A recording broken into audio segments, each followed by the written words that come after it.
Será que o Flávio Bolsonaro calado é um poeta? Livre das polêmicas nos últimos dias, ele tem crescido nas pesquisas e encostado no presidente Lula, já deixando a galera do PT e a base governista preocupada com as eleições. A gente vai ver isso aqui hoje e também STF armou aí para todos apoiarem o Toffoli no polêmico caso do Banco Master. E o Toffoli, em vez de agradecer, parece que gravou os ministros, gravou os colegas do STF. É outro assunto que a gente vai ver no vídeo de hoje. Fora, claro, tudo que rolou no mercado financeiro nessa semana, porque parece que a bolsa tá bombando, o dólar tá caindo, inflação está com números até que razoáveis. E você vai ver tudo isso aqui, porque esse é o resumo da bolsa do canal Investland e você vai conferir tudo aqui, te poupando um tempão de abrir muitas notícias. Então, vem comigo que esse vídeo tá bom demais.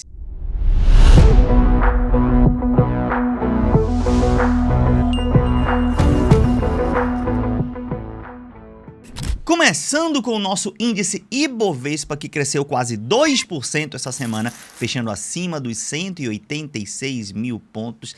Tá uma festa danada aí no mercado financeiro, galera feliz. Fernando Haddad estava lá na reunião do BTG, o Gabriel Galípolo estava lá, a bolsa subiu, o dólar caiu depois que eles estavam lá com a galera do mercado, comprovando mais uma vez duas coisas: a bipolaridade do mercado. Uma hora eles falam que o negócio vai virar a Venezuela, outra hora eles ficam felizes e fazem até concessões ao governo, mas qualquer coisinha que aconteça também já vem o suposto risco fiscal e o suposto caos outra vez. E, além disso, comprovando outra coisa diferente. Pra galera que fala que o PT é o partido da extrema esquerda, comunista, rompedor com o mercado, não é o que parece, porque os bancos estão, fora o Banco do Brasil, mas os bancos, principalmente o Itaú, está tendo lucros recordes e o ministro Fernando Haddad, na medida do possível, tenta aí fazer o bom jogo com o mercado financeiro. Claro, para ser honesto também, o governo fez sim algumas pautas sociais, o avanço do IR, não é um governo só a favor do mercado, né? Eu também não acho justo quando falo essa crítica, né? A galera normalmente vai criticar o Lula, fala que ele é a galera da esquerda, né? Fala que ele é um banqueiro, maluco, só quer dar dinheiro pra rico e tal.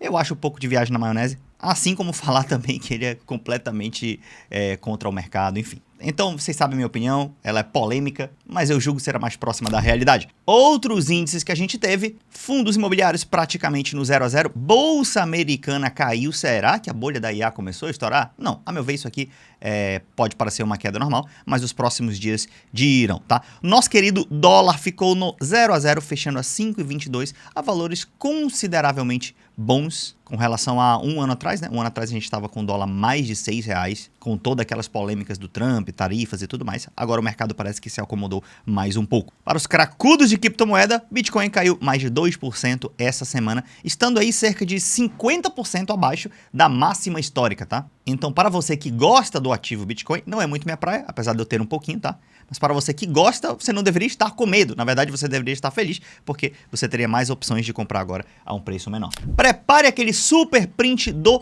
setor Best. Setor de bancos, energia elétrica, seguro, saneamento e telecom. Como eu sempre falo, isso não é uma recomendação de empresas, mas é uma ideia de setores bons para você começar, talvez, na bolsa de valores. O setor Best normalmente são setores mais seguros. Depois que você tem setor Best, você pode agregar commodities e outras coisas mais apimentadas. Destaque essa semana para Banco do Brasil, que apesar do resultado da inadimplência do agro ter subido, o que é teoricamente ruim para o banco, mas parece que o mercado, pelo menos em termos de compra de ações, viu que não é um caos tão grande assim. Por quê? Ah, Daniel, mas que contradição. Pois é, mas as ações subiram quase 5% essa semana, chegando a R$25. A meu ver, um bom preço ainda para Banco do Brasil. Meu preço médio é bem menor do que esse, mas a grande realidade é que essa ação poderia estar bem maior, R$35, R$40, a meu ver, se os números do Banco do Brasil estivessem um pouco mais normais e se a galera do mercado não tivesse fobia à empresa estatal. Como eu sempre falo, deixa eles terem fobia do Estado, esse tipo de coisa, eu aproveito para comprar as melhores ações a preço barato e lucrar bastante. Super print também no nosso setor de commodities, que não teve muitas novidades, mas teve aqui a ação da Suzano, que disparou 16% essa semana. Isso é extremamente alto, tá, Daniel? Mas o que aconteceu com a Suzano? Simplesmente a maior produtora de celulose de eucalipto do mundo, tá? Fala dela. A Suzano simplesmente reportou lucro de 116 milhões de reais no último trimestre agora de 2025. Daniel, mas isso é muito, isso é pouco? Para você ter uma ideia, um ano antes desse resultado, a empresa teve prejuízo de 6 3,7 bilhões. Então, além de ela crescer e recuperar todo esse prejuízo de bilhões, ela foi para a parte do lucro de 116 milhões. Por isso, os resultados dispararam, baseado sim, posso dizer, que em fundamentos. Nesse caso, a cotação seguiu o lucro real da empresa. Além disso, a empresa anunciou, ela está tão confiante, que anunciou a recompra de 40 milhões de reais dos próprios papéis. Boa notícia para a Suzano, é uma ótima empresa, tomara que continue assim. E é isso aí. Ah, Daniel, mas você sempre fala que é a favor das empresas industriais e tal, que o Brasil tem que se industrializar. Gente, sim, para mim o Brasil tem que se industrializar, mas não quer dizer que você tem que matar as empresas de commodity, tá? Eu não sou a favor disso não, tá bom? Commodity é o goleiro do negócio, então seu time tem que ter um goleiro. O problema é quando o pessoal acha que o Brasil vai ganhar uma Copa do Mundo enchendo o time de goleiro. Não, o goleiro tem que estar no gol.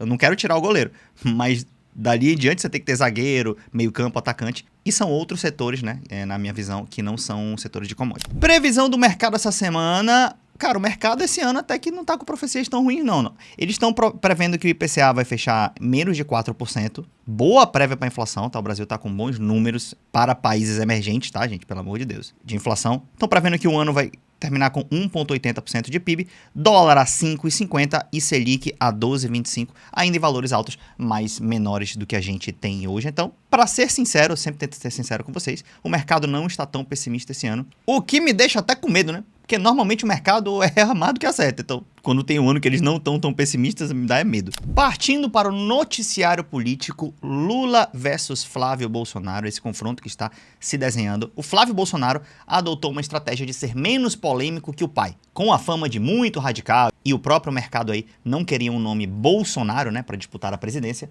estava atrás de uma direita permitida, vamos dizer assim, um Tarcísio, um Ratinho, alguma coisa parecida com isso. E o Flávio Bolsonaro sacou isso e há um bom tempo está moderando o discurso e, para ser sincero, está fazendo isso bem. Não tem falado tanta polêmica igual o pai dele falava e os números estão se refletindo nas pesquisas que eu vou já te mostrar. Só que, claro, Daniel, isso tem a ver com a postura do Flávio, que é menos polêmico? Talvez tenha ou talvez não, porque assim como o Flávio ele tá candidato agora, pré-candidato, era natural que antes as pessoas conheciam menos ele, ou pelo menos não achavam tanto que ele iria concorrer, e agora com o passar do tempo, que as pessoas estão vendo que é dos Vera, a intenção de voto dele tende a ir para um caminho de empatar com a do pai. Não sei se vai ficar um pouquinho abaixo, ou se vai ficar igual, no caso se ficar igual ou ficar um pouquinho abaixo, eles vão perder a eleição. Mas se de algum modo ficar um pouquinho acima, ele pode até ganhar a eleição. Então, a meu ver, isso é mais um movimento natural do que a postura dele. Só que, claro, a postura dele, a meu ver, ajuda a não atrapalhar, né, o caminho dele. Primeiro, sobre a aprovação e desaprovação do governo Lula, tá? 49% desaprovam o governo Lula e 45% aprovam. Uma leve queda de popularidade. Em janeiro eram 47% e em dezembro 48%. Então, apesar de estar na margem de erro, mas para o Lula não é uma notícia tão boa assim. Claro, 45% de aprovação é bem razoável que um presidente consiga se reeleger. Vou já te dizer o porquê. Então, a meu ver, o Lula ainda é um pouquinho favorito, apesar de não estar garantida a eleição dele, tá? E também, normalmente, em ano de Copa do Mundo, que é o ano da eleição, que é o ano da Olimpíada, e que é o ano que o governo normalmente gasta um pouco mais para tentar se reeleger, isso tanto o governo de direita quanto esquerda, tá? Bolsonaro fez um monte de coisa na época da eleição, o FHC fez, a Dilma fez, e eu não duvido nada que o Lula possa usar alguns instrumentos para aumentar sua popularidade, tá? Mas dá uma olhada aqui na disputa de segundo turno entre Lula e Flávio Bolsonaro, a distância vem diminuindo. Então, Daniel, isso é só porque o Lula está caindo e o Flávio está sendo um excelente candidato? A meu ver, não. A meu ver, como eu falei pra vocês, é que o Flávio está ficando mais conhecido ou as pessoas estão vendo que é dos Vera mesmo. Então, mesmo a galera, quando ele anunciou a candidatura, falou, agora acabou, o Lula já é o presidente e tal. Eu conheço muito amigo bolsonarista que falou isso, né? E com o passar do tempo, parece que eles estão digerindo o Flávio Bolsonaro e até passando a gostar, entendeu? Então, estão vendo que é dos Vera, então eles estão colando mais. Essa distância tende a ficar menor, na minha opinião, e vai ficar próxima aí a distância que a gente tinha entre Lula e Bolsonaro nas eleições antigas, tá? E olha só, cada vez mais gente da direita tá mudando o discurso. Eles estão dizendo que o Bolsonaro acertou ao indicar o filho para a presidência. Eles se mostram mais convencidos sobre a indicação e passam a ter mais intenção de votar, diz Nunes. Claro que o Nunes tem muito interesse, né, nesse lance da família aí. Mas assim, uma coisa interessante, eu falei isso até com uma pessoa que eu conheço, que é bem bolsonarista, né? Eu falei assim, ó, do ponto de vista do Bolsonaro, ele está correto em fazer isso. Daniel, não é possível, você que critica e você que não sei o que. Gente, calma, eu tô falando que o Flávio é candidato que eu gosto? Não, claro que não. Mas presta atenção, imagina que você é o Bolsonaro, você tá lá preso, bicho. E aí o seguinte, tu vai lá e indica o que o mercado quer, que é o Tarcísio, que a meu ver teria sim mais chance de ganhar do Lula, tá? Apesar de ser apertado, e apesar do Lula acho que ter um pouquinho mais de vantagem sobre o Tarcísio, mas eu acho que a vantagem do Lula em relação ao Flávio Bolsonaro é um pouquinho maior. Então você entendeu o que eu quis dizer. Mas se o Bolsonaro indica lá o Tarcísio, ou um Ratinho da vida, ou qualquer um, e eventualmente ele perde, ou seja, o bolsonarismo perdeu de novo. Só que ele perdeu de novo e tem um outro cara famoso agora que não é da família Bolsonaro, que no caso seria o Tarcísio ou o Ratinho, que teriam projeção nacional. E do outro lado, se ele indica lá um Tarcísio ou um Ratinho que ganham a eleição do Lula, mesmo ganhando a família Bolsonaro perde, porque ele sai do holofote. Ah, Daniel, mas se o Flávio fosse vice, você sabe que o vice não tem tanto prestígio assim. No caso do Lula e do Alckmin, eu acho até que o Alckmin tem sido um vice bem leal, tem feito um bom trabalho no sentido de não ficar em tantas polêmicas e tal. Eu me surpreendi com essa relação entre o Lula e o Alckmin, parece que teve uma harmonia sincera entre os dois. Mas não é uma garantia que o vice sempre vai ter um protagonismo. A gente viu pelo governo do Bolsonaro a relação conturbada com o vice. Então mesmo que o Tarcísio ou o Ratinho ganhasse, a família Bolsonaro perderia esse protagonismo. Então o Bolsonaro pensou, se eu indicar outro cara, se eu perder a eleição, eu perdi o protagonismo. E se o cara ganhar a eleição, o Tarcísio vai ganhar vida própria, vai virar os tarcisistas agora, o mercado vai adorar ele. E eu, Bolsonaro, vou perder o prestígio? É melhor eu perder com um filho meu, que pelo menos fica tudo aqui dentro da família. Então, do ponto de vista do Bolsonaro, ele está correto, tá? Na minha opinião. Não quer dizer que eu apoio, mas da estratégia dele de poder está correto. E a própria galera da direita agora tá mudando pra essa ideia, entendeu? E se o Flávio ajudar e não falar besteira, parece que vai se consolidar isso. Sobre rejeição, a rejeição do Lula é um pouquinho menor que a do Flávio. Isso é até ruim para o Flávio, porque muita gente conhece o Lula e ainda assim ele tem a rejeição menor que a do Flávio. E o Flávio você pode ver que tem gente que não conhece. Em janeiro, 11% das pessoas não conheciam o Flávio. E agora 9% não conhece, ou seja, ele tá ficando mais conhecido. Lembra do que eu te falei? E ainda assim ele tem uma rejeição um pouco maior que a do Lula. Então não necessariamente isso é uma boa notícia para ele. Ou pode ser, né? A gente nunca sabe aí das entrelinhas. A maioria acha que o Lula não deveria ter um novo mandato. 57% dos entrevistados afirmam que ele não merece ser reeleito. E quase 40% acham que ele deve continuar. Mas, Daniel, como é que 57% das pessoas não querem o Lula e ele pode ganhar? E ele está na frente das pesquisas? Pelo seguinte motivo. 44% das pessoas têm mais medo da volta da família Bolsonaro e 41% temem mais a reeleição do Lula. Então é tipo assim, é dois caras que você não gosta. Você fala assim, ah, tu quer votar no Lula? A maioria fala que não. Mas entre ele e o Bolsonaro, ele fala, não, mano, eu tenho mais medo do Bolsonaro, então deixa o Lula mesmo, que o Lula a gente já sabe como é. Tipo assim, então por isso que o Lula aparece na frente das pesquisas, não necessariamente por amplo apoio, mas porque a galera tem mais medo do Bolsonaro do que dele, né? Da galera da terceira via, o melhor posicionado é o governador do Paraná, Ratinho, com 8% de intenção de votos. A gente tem o Aldo Rebelo aqui. O Aldo tem até umas ideias que eu gosto, ele bate uns papos interessantes, mas de vez em quando eu vi uns vídeos dele também que ele puxa um saco aí de uma cartilha neoliberal. Eu achei até estranho, eu falei, o Aldo,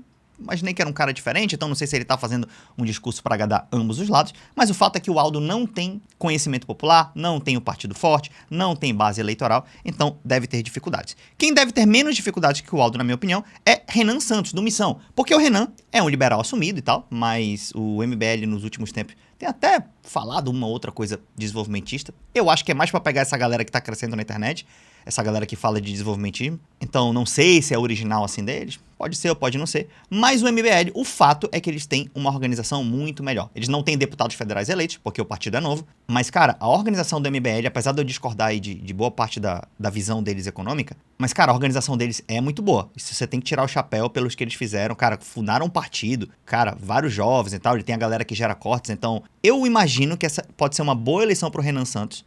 A galera vai conhecer ele tem uma boa oratória e tem organização. Então a galera que tá falando, o MBL não tem chance. Eu também acho que não tem chance de ganhar. Mas que vai ser uma eleição ruim para eles, eu imagino que não. Eu imagino que eles podem ter bons frutos dessa eleição sim, tá? Falando de STF, porque após toda a polêmica com o Toffoli, sobre o caso do Banco Master, e gente, pelo amor de Deus, esse caso do Banco Master, mano, tá bom, tu pode me dar hate agora, que não sei o quê, mas assim, a postura do STF não está boa nisso, não está boa. Daniel, mas o Xandão salvou a gente das fake news. Daniel, mas o STF acertou em tal coisa. Daniel, tá bom, acertou em algumas coisas, outras não, igual todo mundo, igual todo ser humano. Mas, cara, pra você, o Banco Master não pode ser um dos piores casos de corrupção da história da República, simplesmente porque antes você tinha grandes corrupções que eram de deputados, ou de político, ou de ministros. Essa parece envolver deputado, político, ministro do STF, gente do setor privado, então é algo gigantesco. E nunca o STF teve tanto teto de vidro nessas questões, né? Não tô falando de todos os ministros, obviamente, isso é mais pesado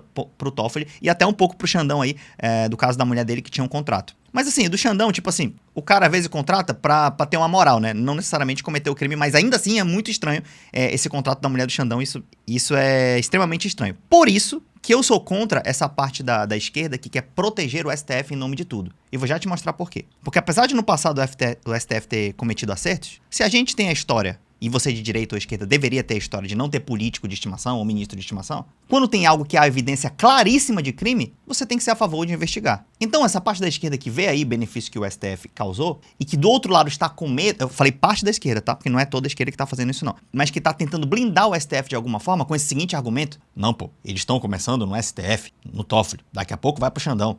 Daqui a pouco isso acaba no governo, né? Aí prejudica o governo Lula. Mano, que relação isso tem a ver, pô? O STF é uma coisa, o governo Lula é outra. Eventualmente eles podem ter coisas que estão em comum? Podem. Mas essa parada do Banco Master não vai só pegar ministro de Lula, o governo de Lula, não vai pegar de Lula, de Bolsonaro, de Centrão, de todo mundo. Então, assim, eu me preocupo com essas narrativas de que não podemos mexer em tal coisa se não estamos validando logo o extremo oposto. Cara, se a gente fizer isso, a gente vai condenar o Brasil a sempre estar protegendo uma pessoa, porque senão o pior volta, entendeu? Porque senão o pior acontece. Eu não concordo com isso, talvez você concorde, mas essa é a minha opinião. Então, cara, essa parada tem que ser investigada e, a meu ver, o Toffoli, opinião, tá? Ele é supostamente suspeito, ele não deveria estar envolvido para julgar isso aí. Aí o que os ministros do STF fizeram? A colegada, 10 ministros do Supremo Tribunal Federal reuniram-se em 12 de fevereiro de 2026 e expressaram apoio ao excelentíssimo ministro Dias Toffoli. Basicamente o que eles disseram, deixa eu ler no meu roteirinho para vocês, que o STF julga que não há cabimento para a suspeição de Toffoli, que todos os atos praticados por ele na relatoria foram considerados válidos. O ministro manifesta um apoio pessoal e institucional ao magistrado. A nota ressalta que Toffoli atendeu a todos os pedidos da PF e da PGR. A saída da relatoria ocorreu a pedido do próprio ministro. Ah, Daniel, ele saiu da relatoria? Sim, eu vou já falar isso para vocês. E o caso será redistribuído por livre sorteio, que já foi feito por outro relator, e a decisão foi assinada por todos os 10 ministros. Ou seja, a galera falou assim pro Toffoli: meu irmão, azedou, a gente vai dizer uma carta aqui que te apoia, mas do outro lado é bom tu deixar a relatoria, né, pra não ficar feio pra nós. O que tu acha? Fizeram ali um acordão? Não, tá bom, é o que resta. O Toffoli parece que topou. Que é isso. Pressionado, o Toffoli deixa a relatoria do Banco Master por livre, espontânea vontade e reunião com seus 10 amigos do STF. E fizeram o sorteio e o Mendonça é o novo relator. Mendonça indicado por Bolsonaro. Daniel indicado por Bolsonaro, agora a casa caiu para o Lula. Não, o Lula elogiou o sorteio do Mendonça, né? E dizem que ele falou até para o Zanin de que pelo menos caiu com um homem sério, que é o Mendonça. E eu, Daniel, apesar de ter algumas críticas aí ao Mendonça no passado, mas ele não sendo indicado pelo Lula pode até ajudar nessa situação. Porque ativismo político, gente, fica evidente, tá? Então se ele tiver algum tipo de ativismo político, só quiser olhar para um lado, vai ficar evidente. Mas pelo menos diminui essa história de que é só a galera do Lula que está controlando o STF e tal. Então vamos ver como vai analisar essa situação. Eu chuto pra mim que, como tem muita gente poderosa envolvida, daqui a um tempo a gente não vai nem lembrar dessa história, tá? E aí o Mendonça se reuniu com delegados do caso Master para avaliar o andamento dos próximos passos. Tomara aí que o Mendonça faça um bom trabalho e seja imparcial, né? É a chance dele aí de melhorar a imagem dele ou ser conhecido futuramente como um bom ministro, né? E aí, a CPI do crime organizado planejou votar pedido para ouvir o Toffoli após o carnaval, tá? O relator cita a pressão de poderes. Então, o senador Alessandro Vieira, tá, que é o relator da CPI do crime organizado, falou agora, na sexta-feira, que a comissão, depois de retomar o trabalho do carnaval, que, cara, deputado tem que ter suas férias também, né? Não pode trabalhar muito assim como eles trabalham. Querem aprofundar os casos depois do carnaval. Disse o Alessandro Vieira, a expectativa é que a gente possa colocar em votação os requerimentos. A votação é aberta, fundamental, para que a gente possa dar respaldo e uma amplitude para a investigação hoje no Brasil. Porque a gente tem 4 grandes escândalos que se entrelaçam: emendas parlamentares, carbono oculto, INSS e Banco Master. Muito bom, senhor Alessandro Vieira. Se for exatamente isso aqui, parece ser razoável, tá? O que me escandalizo, né? Eu falei um pouco mal da esquerda aqui agora, mas a galera da direita, tem deputado aí, tem cacique grande do centrão e da direita, que podia estar metendo a boca do trombone com o Banco Master, né? Não tô falando assim, não, mas ele já falou. Mas assim, às vezes o cara fala só para dizer que não falou, né? Mas, mano, tem tanta coisa nisso que você podia estar falando todo dia, fazer uma militância com relação a isso, fazer uma passeata com relação a isso. Não faz por quê? Porque sabe que tem cacique grande da direita envolvido, filho. Cacique do governo antigo, né? Tinha ministro do Bolsonaro, alugava a casa pro Vorcaro lá. A moça que era a mulher do governador, do ex-governador de Brasília, né? Que controlava o BRB.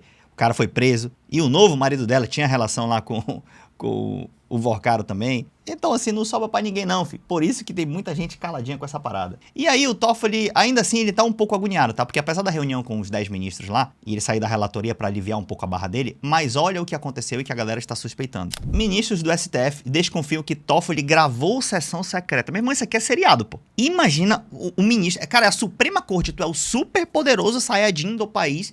Cara, você é o Supremo Senhor Caiu, você é tudo. Aí você tá lá com a tua galera e tu grava os poderosos, mano. Daniel, isso é confirmado? Não é confirmado, não vem dizer que eu confirmei. Isso é uma suspeita. Daniel, por que que é uma suspeita? Inclusive, sempre que eu vou falar do STF, eu tenho cuidado de falar isso, né? Supostamente e tal, porque com o STF é um pouco complicado de você falar informações incorretas. Porque reproduções exatas de falas feitas na reunião fizeram ministros desconfiar que foram gravados sem autorização. Então, será que supostamente, ele fala, eu vou gravar esses caras, porque qualquer coisa, se vier uma bomba contra mim depois, eu também tenho uma gravação deles. E tendo uma gravação deles de não sei que assunto, pode todo mundo ficar com medo, e todo mundo ficar com medo, todo mundo se salva. Pode ser isso? Pode. Ou pode ser também que tem muito ministro que não tem nada a ver, que tá fazendo um trabalho corretamente, e o Toffoli gravou meio que pra tentar achar alguma coisa e não achou nada. Pode ser todas as coisas. Ou pode ser que ele não tenha gravado também, tá? Mas isso aqui, cara, isso aqui é coisa de seriado. Imagina se isso aqui é verdade, pô. Suprema Corte, isso aqui dá episódio de seriado, certeza. Os ministros do STF desconfiam que foram gravados pelo Toffoli durante reunião secreta realizada na corte,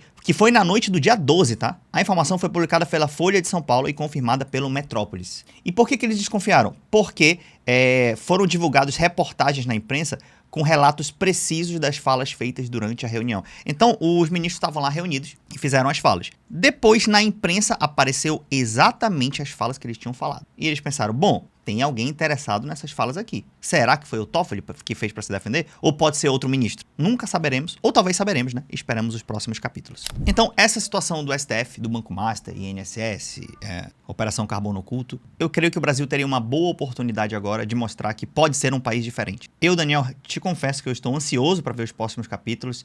Eu adoraria que o Brasil fosse mais moralizado nesse sentido, independente de lado político.